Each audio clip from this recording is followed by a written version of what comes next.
Hey everyone, I'm Amanda. In today's episode, we dive deeper into the perplexing circumstances surrounding the homicide of Don Bolles, an Arizona Republic journalist who was grievously injured and would later die as a result of those injuries when a car bomb under the seat of his Datsun exploded as he was leaving the parking lot of the Clarendon Hotel in Phoenix, Arizona. He had gone to the Clarendon to meet an informant who failed to show for their scheduled rendezvous. This case is wild, and even though this is the second part, I'm only getting to the tip of it. Buckle up and welcome to New York's Dark Side.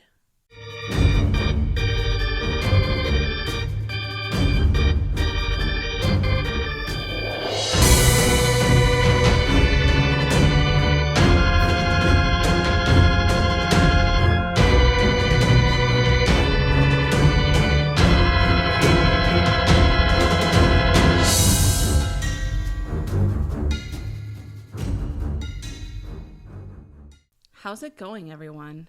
I'm going to start out by addressing my prolonged absence resulting in the delay of this episode. Things have been really just a whirlwind for me. I've been going through a lot of changes in my personal life, in my professional life. I switched jobs. Literally everyone in my house switched jobs at the same time. My husband, me, my son. It's been crazy. School's been starting back up for my son, and I had to just take a step back and completely reset. I just had to step away. I stopped listening to podcasts, which is completely out of character for me. I friggin' love podcasts. There's several that I listen to on a regular basis, and I just got so overwhelmed, I went into shutdown mode. And this case is crazy. Like I said, it's perplexing. It's terrifying. It's a huge rabbit hole. And you know me, I love a rabbit hole. I always go down them. But there is so much information that I didn't know where to go with this one. And I didn't realize it was going to be this chaotic when I found the first article and thought, oh, well, this connected New York, Arizona, perfect for a road trip episode. I completely went into a writer's block and had no idea what to do with that. So then all of a sudden I blinked and it's October, and I didn't mean for there to be this long of a gap. But I'm back. I'm ready to conquer it. I am so sorry, but here I am. And we're just gonna get started. I'm gonna do a quick recap of part 1 before jumping into the new stuff. Just bear with me for a second, or skip ahead for a few seconds if you'd prefer, if you listened to part 1 recently and don't need a refresher. On June 2nd, 1976, Don Bolles, an Arizona Republic journalist, had a meeting scheduled with an informant named John Harvey Adamson. Adamson had called him at the end of May, claiming to have information regarding a land fraud deal with some high-profile names attached to it. And Don Bolles, he just latched onto this, but he was also very skeptical. Don Bolles, he was one of Arizona's big-name investigative journalists and was well known for shedding light on corruption. That was his whole jam. He, from the day he started out into the journalism field, wanted to be the one to shed light on these types of things. One of his most well-known pieces was one that discussed the Mafia's infiltration of Arizona. He had also been running articles about the Emprise Corporation, which is a multi-million-dollar sports conglomerate based out of Buffalo, New York. They are still around today under a different name, and we'll kind of get into that later. And attached to that is the Funk family of Phoenix, Arizona. They had a monopoly. The two organizations had a monopoly on all of the horse and dog racetracks in the state of Arizona. So he was on that. When the bombing occurred, the last 4 words that Don Bolles would say to the first responders who were trying to aid him were John Adamson, Emprise, and Mafia. Like I said, When I first found this case, I had no idea that it was going to be this complex. I really didn't get into much of the rabbit hole in the first episode. Be prepared, everybody. We are going down deeper into that rabbit hole today, and I'm not even going to get you out to the other side. This story, it's terrifying, it's perplexing. I had a hard time writing it, and yeah, I will refer you to a couple different resources to kind of further deep dive into this.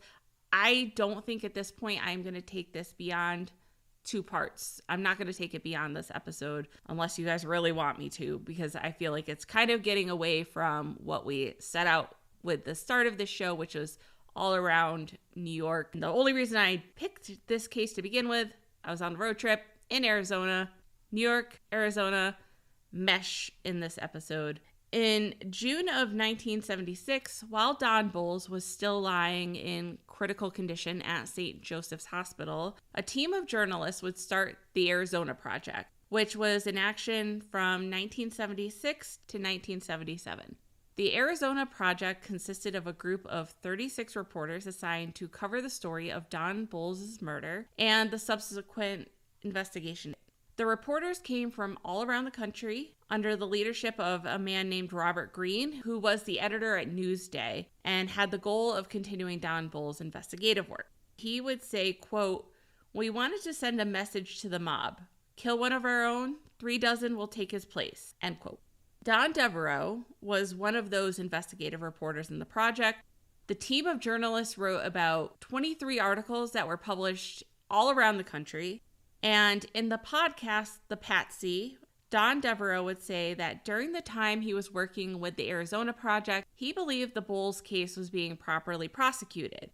But in 1979, he would come to the realization that a miscarriage of justice had been done. Devereaux would discuss Emprise Corporation, bringing their name back into this case. And I'm just going to point out that the Emprise Corporation was never found to have a connection to Don Bolles' murder. There's not been any charges toward them that I'm aware of in connection to this homicide, but their name comes up quite a bit, and we're going to discuss why, and it's a little bit crazy. So Don Devereaux has spent decades investigating Don Bolles' murder. There's a lot of information from him that I used in this episode. I'm going to link his website where all of his newsletters are in the show notes on my website. And I did do my best to try to validate some of the things that he proposes on there through other sources. So all of those sources are going to be linked as well. Again, there's so much in there. I could not cover it in this episode alone. So please do a deep dive because it's crazy. Let's start out with Emprise because this is New York's dark side. We're all about New York's dark history and true crime. The Funk Greyhound racing circuit was partnered with Emprise, and together they owned all 6 of Arizona's dog tracks. Don Bolles had been doing some investigative work on this partnership because he believed that there was an organized crime component to this. Emprise already had one organized crime related conviction. In fact, Don Bolles and U.S. Congressman Sam Steiger had testified before a congressional committee regarding the concern that Emprise Corporation had ties to the mob. And Emprise had been on the FBI's radar as well due to the potential monopoly they had, among other things. Emprise Corporation was started by 3 brothers, Marvin, Charles, and Louis Jacobs, who were born of Polish immigrants. The beginnings of Emprise started in 1915 when the brothers had moved from Manhattan's Lower East Side to Buffalo, New York. The boys started out hawking food and services at public gatherings. Louis was selling peanuts at a local Buffalo ballpark and popcorn at burlesque houses. Marvin and Charles, they were providing all kinds of services at Delaware Park Lake, canoe rentals, shoe shining, newspaper sales, whatever they could do to kind of earn money. And they started to save that money to open additional concession booths. They opened their first ballpark concession booth in Jersey City, which rapidly grew after World War I. That's when baseball really kind of boomed. And they then started a concession operation at Buffalo Bison's baseball games and then became shareholders there and later owners of the team. So they started to really grow. At this time, the company went by the name Sports Service Co. And they continued to grow in baseball concessions in the 1930s with Louis Jacobs at the head. One tactic that he liked to use was to loan money to franchises in sports that were struggling, and in return, they would get guaranteed concession contracts. So the company began to diversify its holdings and services into the late 1930s and 40s, gaining traction in professional hockey and racing concessions, and even started to own some of the facilities in which they were operating. So they started to get into real estate. They also started to offer concessions at drive-in movie theaters and had gotten long-term contract at Washington National Airport. So again, just continuing to grow. Marvin and Charles would end up selling their shares of Sports Service to Louis in the early 1950s. Sports Service Co. would start the 1960s by operating the concessions for the 1960 Olympic Games in Rome. So they went from hawking peanuts to doing concessions at the Olympic Games. Jacobs literally lived the American dreams, if you think about it, albeit, as I mentioned, there is concern that in part this is due to ties to the mob. He at one point was dubbed by Sports Illustrated magazine as the godfather of sports. That's how politicized this concern was. And Louis Jacobs, he ended up forming Emprise Corporation as a holding company from the operations of Sports Service Co. And that was to keep the racetracks and the sports areas separated. Louis Jacobs would ultimately die at his desk in the Emprise Corporation office in Buffalo, New York, before the conviction came in the case. But Emprise was convicted of a federal felony in the early 1970s for conspiracy to hide mob interests in a Las Vegas casino. From what I've researched, I'm not seeing any one specific person at Emprise Corporation named as a direct connection to Don Bolles, but they're connected to the Funk family through their partnership with the racetracks, and there's one specific character of note in that organization who does have a connection to Don Bolles. Bradley Funk was the son of one of the senior members of the Funk organization, and he was heavily into drinking in the 1960s. He was in the middle of a extremely messy divorce from his wife, Betty. Don Bolles became friends with Betty and was helping support her through the divorce process. But a few years later, that relationship actually changed in nature to becoming more intimate, and they began having an affair. Don Bolles would talk to Betty about the things that he was interested in learning about the Funk organization or her husband specifically, and Betty would turn around and help him in this investigative work by actually having her lawyer obtain that information as part of the divorce proceedings. And that was how Don Bolles learned a lot of information in his investigative work. And this really pissed Bradley Funk off, which I'm not a fan of Bradley Funk at all, but it seems fair considering I'm not working with the mob or anything, but I would be pissed off too if I was divorcing my husband and he started having an affair with somebody who started writing shit about me and giving all my information to them to use against me and said whatever. So, Jared, don't get any fucking ideas. Anyway, Don Bolles would claim to have been personally threatened by Bradley Funk not long before he was killed. And when Don Bolles was in the hospital clinging to life, Betty would come to the hospital and be at his bedside and claim that Bradley Funk had something to do with this. He was behind this. There sounds like there might actually be some reasoning as to why she thought that. In fact, I believe her car was also checked for a bomb after this. But one of the factors that kind of leads to this idea that maybe Bradley Funk was behind the bombing was there was a off-the-books slush fund of $50,000 that Bradley Funk received in December of 1969. And he would end up using some of that money to hire a man named George Johnson. And George Johnson was an unlicensed private detective in the early 1970s. And he started to investigate phone and bank records as well as other private information relating to Don Bolles, U.S. Congressman Sam Steiger, and a few members of the Arizona Racing Commission that Bradley Funk believed were putting the Emprise's Funk racing empire in peril.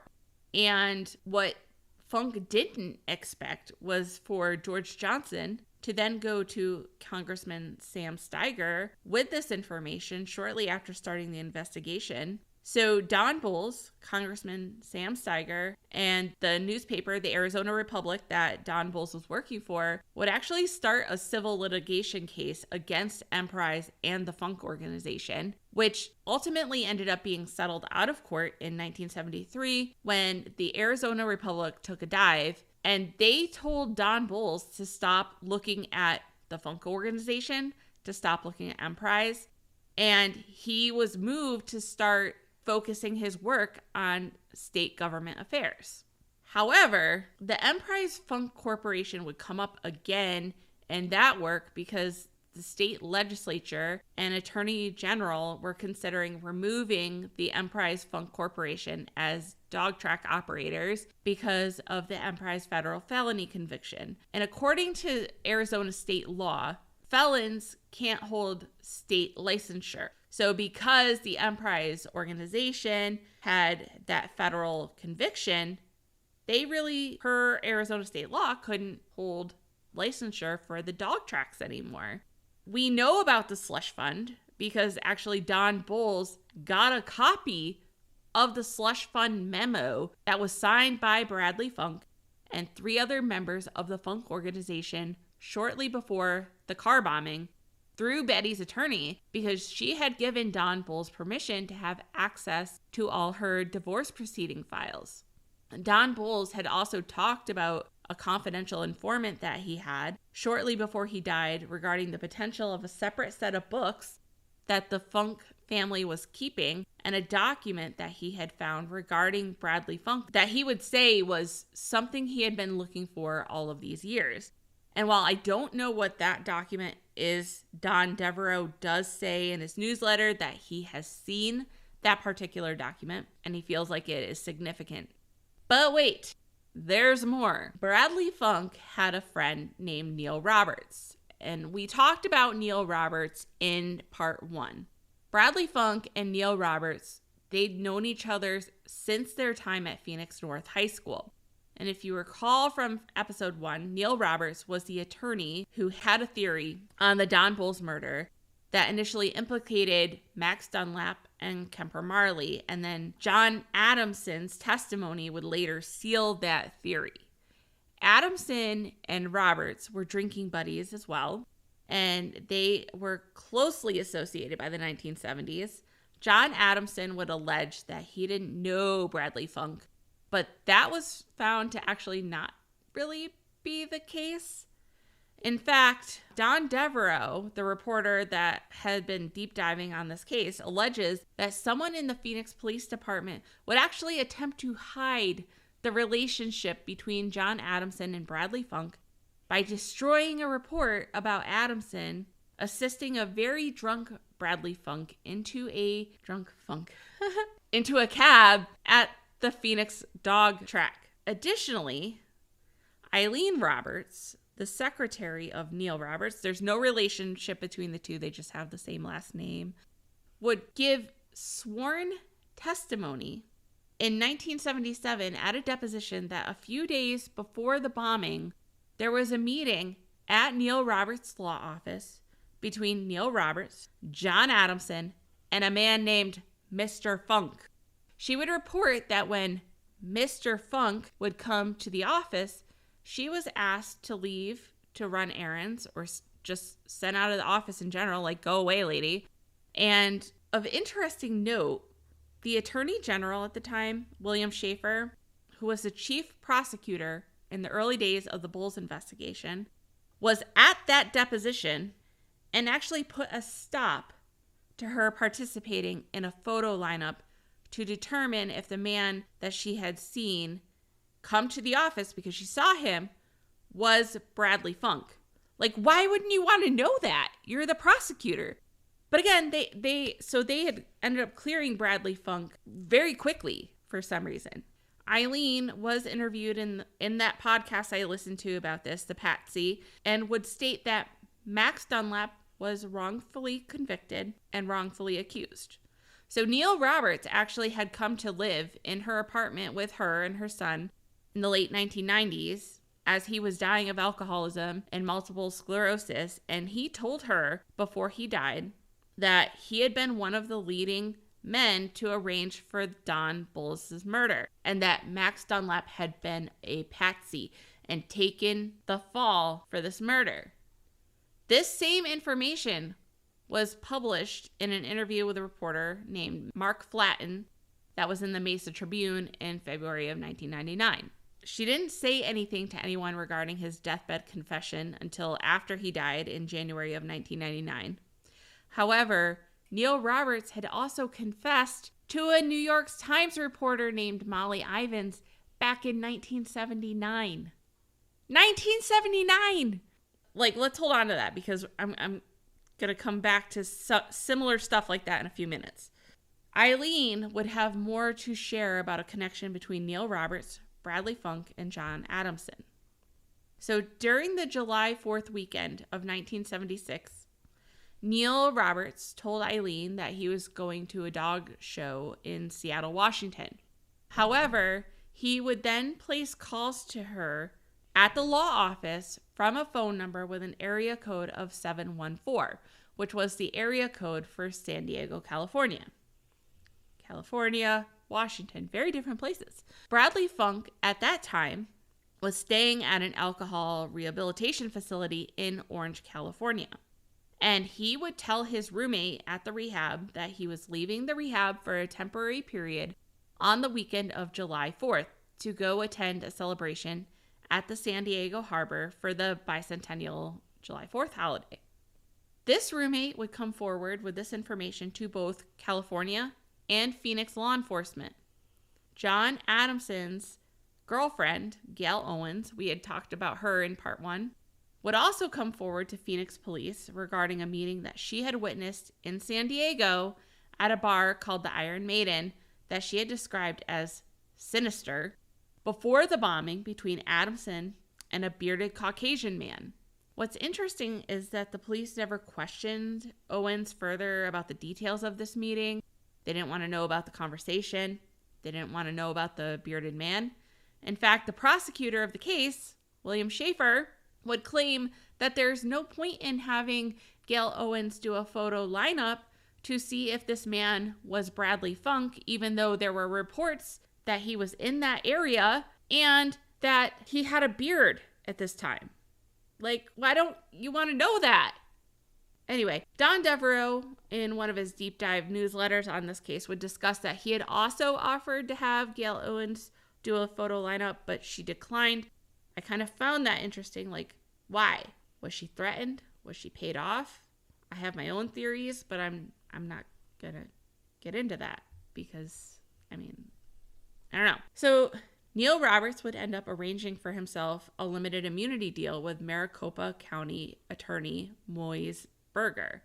If you recall, Roberts had arranged for John Adamson to leave town right after the car bombing, and he went to Lake Havasu. In exchange for this limited immunity deal, all Neil Roberts contributed to the case was a vague theory that maybe Max Dunlap was involved in the murder of Don Bolles as payback for a critical article that he had written regarding Kemper Marley, who was Dunlap's business partner and mentor and had helped raise him since he was 12, as like some form of cowboy justice. What's interesting to note is that Neil Roberts had known Moise Berger previously. Neil Roberts had actually represented a man named Ned Warren, who was prosecuted for slipping bribes to various public officials, including Moise Berger, in land deals. There was at least one member of the Phoenix police who was upset about Neil Roberts getting this immunity deal, And that was an intelligence detective named Lonzo McCracken, who was eventually able to get Moise Berger chatting over drinks and got a confession from him about him accepting illegal gratuities from Ned Warren, which ultimately ruined his career. But this isn't the craziest thing about Neil Roberts, because Phoenix police received a statement from a man named Hank Landry, who knew both John Adamson and Neil Roberts. And Landry would tell police that he had attended a Memorial Day party in the days before the Don Bolles bombing. Neil Roberts was in attendance at this party. He had been drinking. He had a really bad drinking problem. And he was just casually telling people at this party about this upcoming murder, and even went so far as to tell them that a bomb was the needed method of killing him, because a bomb would make the message behind the murder loud and clear, which was necessary. What the fuck? So you may be wondering, why? Why did the method of Don Bolles' murder have to be loud and clear? This was potentially far, far, far more than just Don Bolles having an affair with the ex-wife of Bradley Funk. It was potentially far, far more than the potential of mobs skimming money off the dog track operation of the Funk Emprise Corporation. There is the potential for corruption of high-level politicians and investigators, and this is just my opinion. There is definitely the potential for the wrongful conviction of Max Dunlap, because someone needed to take the fall to help cover up all of the other activity that was going on. Gold diversion, land fraud deals, mysterious deaths labeled as suicide. It goes on and on and on. And I'm not going to get into all of it because I just don't think that I can do it justice. I think that it's going to take us far away from the point of this show. And because as crazy as the story is, the sad thing is, if these things are true, there's been no justice for any of them. So I'm going to stick with what we know. All right, so before the police tracked down John Adamson to question him after the bombing, because they had his name from Don Bolles himself, an attorney representing Neil Roberts had called the Phoenix Police Department and blah, blah, blah, blah. We know this part. This is where the theory came about Max Dunlap and Kemper Marley. Don Devereaux would say that Neil Roberts and John Adamson went so far to kind of help plant the seed to investigators at this point about Max Dunlap by going to one of their regular bars, the Ivanhoe in Phoenix, and they had a very loud conversation at that bar a few days after the bombing. Now, at this point, Adamson and Roberts were already under surveillance by investigators, and they were surrounded by undercover police at the bar, and they began having this loud conversation about Adamson being owed money for his part in the bombing. And Roberts told him that he should go, quote, talk to your fat friend on Bethany Road that he pay you the money he owes you, end quote, which further implicated Max Dunlap to the police. So this in part would lead to Max Dunlap being surveilled by the police as well. Max Dunlap, he was initially questioned and he was released by investigators because they didn't find anything. However, when they would end up going to question him again, Dunlap asked to be polygraphed and he failed the polygraph. But, investigators, they believe that he failed the polygraph because he's lying. We know polygraphs, they are not accurate. There's a lot of reason why people can fail a polygraph.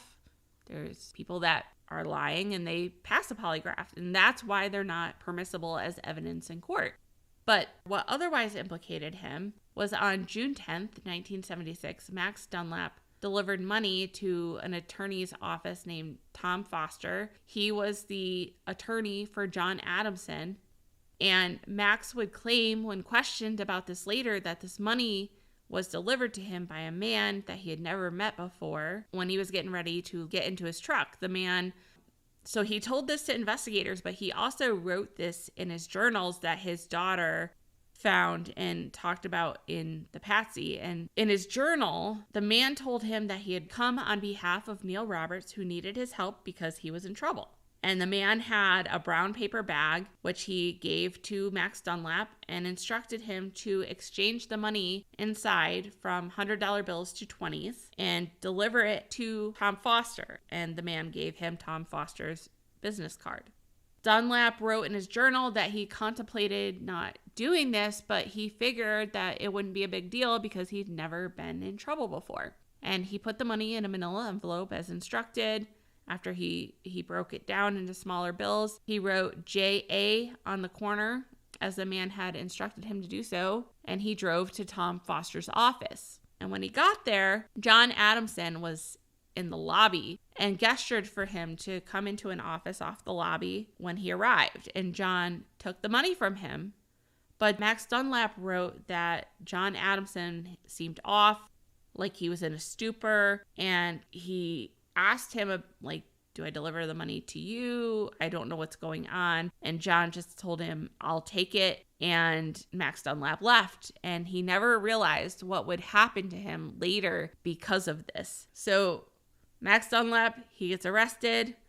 There's another man that John Adamson implicates in this named James Robeson.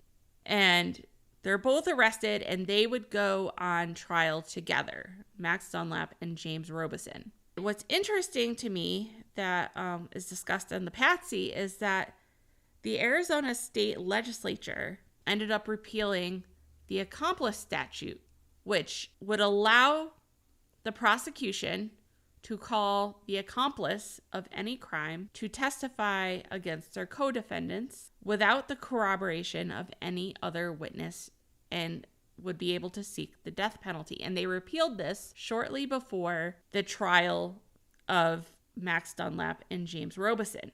And repealing this allowed for the state to give John Adamson a plea deal so that he would avoid the death penalty, but he had to testify against Max Dunlap and James Robeson, and he took it. Of course. He didn't want to die. So the trial of Max Dunlap and James Robeson began on September 3rd, 1977. And Adamson would testify stating that Max Dunlap had hired him to kill 3 men, Don Bolles, Al Lezence, and Bruce Babbitt, who was the Attorney General at the time, and that he had been paid $6,000 for his part in the plot.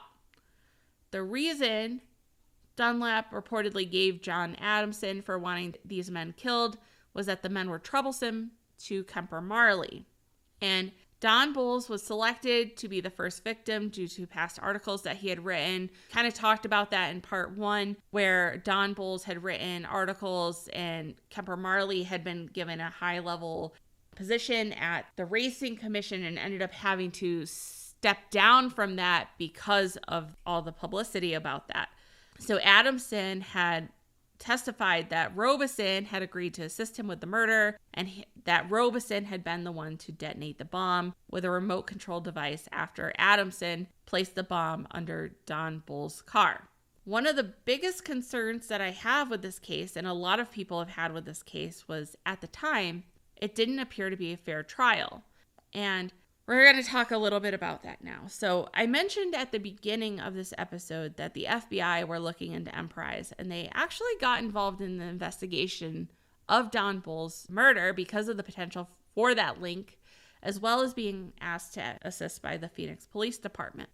And one of the concerns that Don Devereaux talks about in his newsletter was that the information provided to the FBI in the Don Bolles case was far from fair to the defense of Max Dunlap. Actually, Arizona's Deputy Attorney General, William J. Schaefer, had been on loan from Maricopa County's attorney's office to serve as the special prosecutor in the Don Bolles case. And on August 10th, 1976, the Phoenix FBI office was instructed to make excised copies of informants reports available to the Phoenix FBI office for review by the local prosecutor. but no documents or records were to actually be given out. So basically, he was given a secret reading file of information from a confidential informant of the FBI. Since the documents weren't physically given to him to take, the defense was not given the same opportunity to get that information because that's how the FBI practiced at the time. The FBI documented all over the place that this was approved at the highest level and by legal counsel. So in the same newsletter by Don Devereaux, there's another Phoenix FBI memorandum on August 24th, 1976 that stated that William Schaefer, again, visited Phoenix FBI offices on August 16th, 1976 to read the excised copies of the informant reports again. This memorandum goes on to warn that Schaefer speculated that it might prove to be unavoidable for him to have to identify this informant as a source, along with his information to defense attorneys, but that Schaefer will take every precaution necessary to preclude questioning of source by defense attorneys on the matter of any prior association with the FBI. It should be noted that when John Harvey Adamson went to trial, his defense attorney had sent a subpoena to the FBI for information regarding the Bolles homicide. And this subpoena went all the way to the U.S. Attorney General's office for approval, and the response would set the standard for all subsequent defendants in the case. The only information that would be approved for release was what was already given to Phoenix Police Department, which was excise of all administrative markings, all identities of informants and sources, and the names and identifying data of individuals who furnished information pursuant to all specific promise of confidentiality. And on October 1st, 1976, U.S. Attorney General Levi would officially add his own support of this, agreeing that any release of FBI documents beyond those given to the local police would, quote, be detrimental to the interests of the United States, end quote. What the fuck is in this file that it's detrimental to the interests of the United States? Literally, what is in there? Maybe I don't want to know. Don Devereaux, he doesn't find out who this confidential informant is, but he does discuss a few clues in information that he was able to obtain. And one clue was a communication from the Phoenix FBI office to the FBI Director Kelly, stating that Phoenix PD homicide detectives have actually briefly interviewed the confidential source in June of 1976, and they had gotten the sense in this process that this informant may have already been an informant to the FBI. And this relationship was actually verified by the FBI, and the FBI instructed the Phoenix police to keep the connection confidential and to avoid any further contact with that source. The informant would be instructed to, quote, continue contact with suspects, end quote, and report to the FBI, and the FBI would provide any information to the Phoenix police on a timely basis. The suspects are not identified in that information. However, the names John Harvey Adamson and Neil Roberts do appear in the caption. And there's also communication that was marked priority from FBI Director Kelly in August of 1976, reminding the Bureau's Phoenix office that the confidential source in question had previously furnished us information concerning matters of organized crime. So clearly not at all sketchy, right? One has to wonder if Max Dunlap and James Robeson would have initially been convicted had the defense had access to that information. And what was the FBI planning to do with it? Were they hoping to keep it quiet and maybe go for a bigger organized crime takedown later on that potentially never happened, or maybe it did and it's never been publicized that it was related to Don Bolles, and Max Dunlap is just left to sit in jail and take the fall for forever? What the fuck? So, unfortunately, both men were convicted of murder on November 6, 1988, and they were both sentenced to death. However, we're still not done. 3 years later, in February of 1980, the Arizona Supreme Court ended up overturning their conviction. And the reason it was overturned was because the court initially did not deny a defense motion to strike John Adamson's testimony when he asserted his Fifth Amendment right and refused to answer certain questions posed to him on cross-examination, which violated his plea deal. And he's a fucking liar. We touched on that in episode 1. Like, he was found to lie about a bunch of things, like the size of the bomb and a bunch of other stuff. Like, they just let it go forward. Max Dunlap went to jail. James Robison went to jail. Thankfully, this got overturned, and the charges against both Max Dunlap and James Robison were dismissed without prejudice because John Adamson, he decided he didn't want to testify against them again. So I really wish I could say this is where it ended and that Max Dunlap and James Robison went on to live the rest of their lives as free men, but it's not fucking over. John Adamson was taken back to trial for murder, and he was sentenced to death in November of 1980. His death sentence would be overturned in 1988. And in 1990, Max Dunlap and James Robison were again charged with murder because John Adamson decided, I will testify against them again. So they went back to trial. And this time, Max Dunlap and James Robison, they were tried separately. And on April 20th, 1993, Max Dunlap was convicted of murder and sentenced to life without possibility of parole for 25 years at the age of 64. And James Robison, however, on December 17th of 1993, was acquitted. The testimony against him by John Adamson wasn't enough to convict him, but it was for Max Dunlap. Anyway, James Robison is not really over for him either because he was immediately charged by the FBI for soliciting a prison inmate to kill John Adamson while he was waiting for the second trial, and he ended up pleading guilty to that. He served 5 years, and he would die in 2013 at the age of 90. But we're still not done here, guys. Don Devereaux would discuss in one of the newsletters he released on his investigations that he had a lengthy, quote, off-the-record interview with prison inmate in 2004, and this prison inmate would tell him that John Adamson had confessed to him that Bradley Funk and Neil Roberts were responsible for the murder of Don Bolles. And they had also arranged for a beating of a man named Fred Porter. Fred Porter, we talked a little bit about him in the first episode, but he was connected to the dog tracks and had met with Don Bolles a few days before the bombing. And he ended up getting the shit beat out of him with a bat a couple days after the bombing.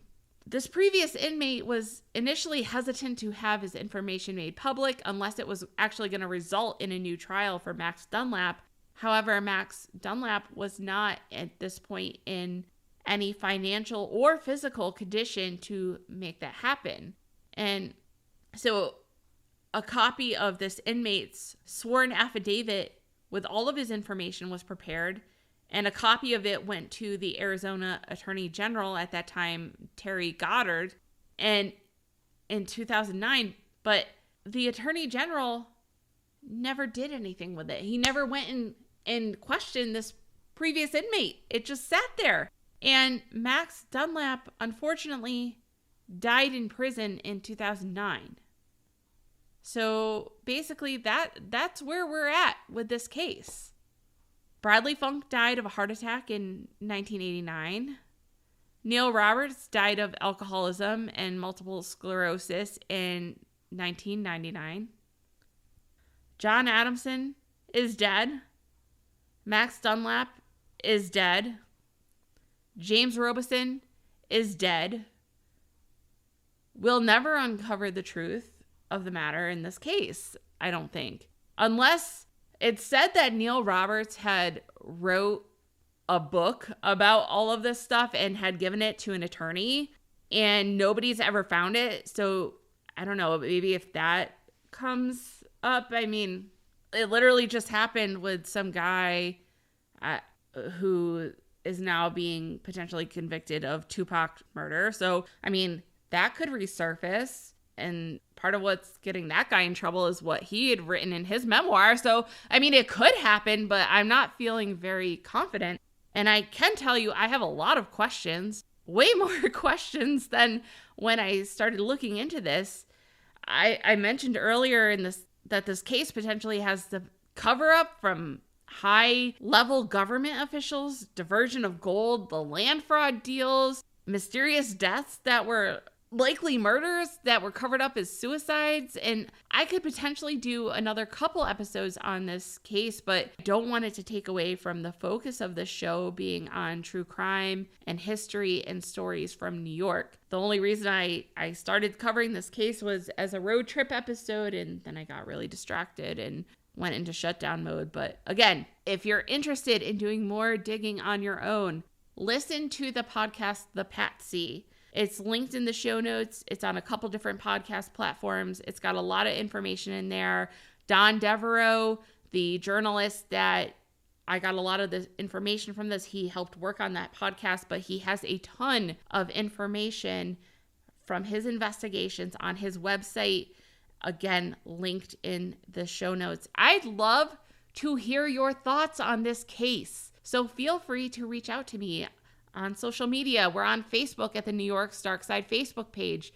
We're on X, Twitter, or whatever the hell that is, and Instagram at NYDarkSidePod. I am swearing a lot in this episode for some reason. You can email me at nydarksidepodcast@gmail.com and check out my website, www.nydarksidepodcast.com.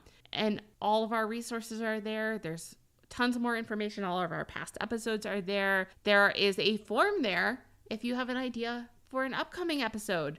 I'd love to hear from you. Thank you so much for listening. And again, for all your patience while I have gotten myself back in order. Mental health is important, people. Take care of yourselves. I love you. I am looking forward to bringing you more content next week. Happy spooky season and stay curious.